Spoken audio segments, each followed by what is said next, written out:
আসসালামু আলাইকুম। মেঘনা নিউজ টিভি 24 এর সাথে আছি আমি শারমিন আক্তার। বিস্তারিত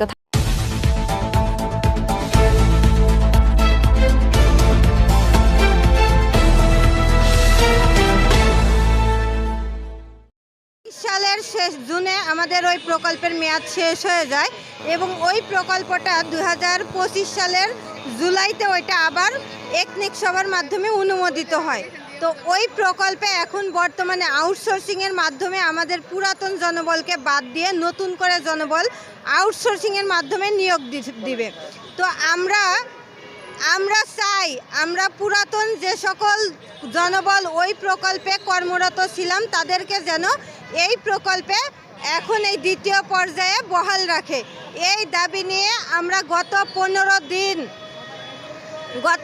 আমি কথা বলতে পারতেছি না, কারণ একটা মানুষ কতক্ষণ তার শারীরিক এনার্জি ধরে রাখতে পারে। আমি গত 15টা দিন যাবৎ এই মানববন্ধন করে যাচ্ছি। আমার 2টা বাচ্চা আছে, একটা 2.5 বছর বয়স, একটা 5 বছর বয়স। তাদেরকে আমি প্রতিদিন এই গরমের মধ্যে নিয়ে আসতে হয় আমার পেটের তাগিদে। আজকে আমার বাচ্চারাও এখন একটাই দাবি, আমাদের এই প্রকল্প দ্রুত চালু করুক এবং আমাদেরকে এই প্রকল্পে বহাল রাখুক।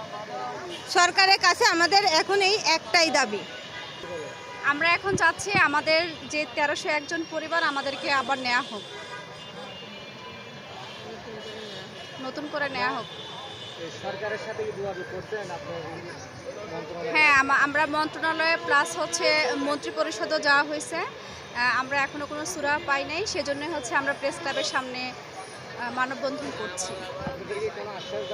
না, আমাদেরকে কোনো আশ্বাস পূর্বে দেওয়া হয়েছিল যে আমাদেরকে রাখা হবে, কিন্তু এখন ডিপিপিতে নাকি আমাদের উল্লেখই নাই।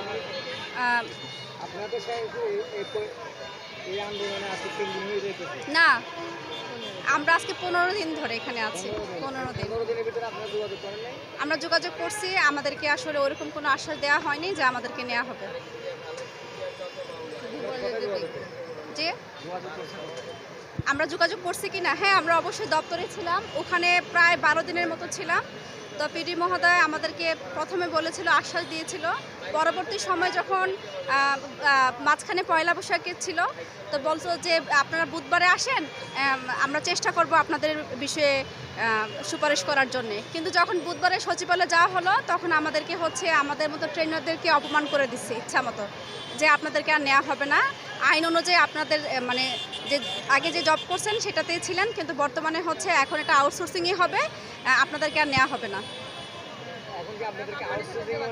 এখন আমাদেরকে আউটসোর্সিংই নিচ্ছে না, একদম নিষেধ করে দিচ্ছে যে আমাদেরকে আর নেওয়া হবে না। এটা কোম্পানি, এটা একটা টেন্ডার বাণিজ্য।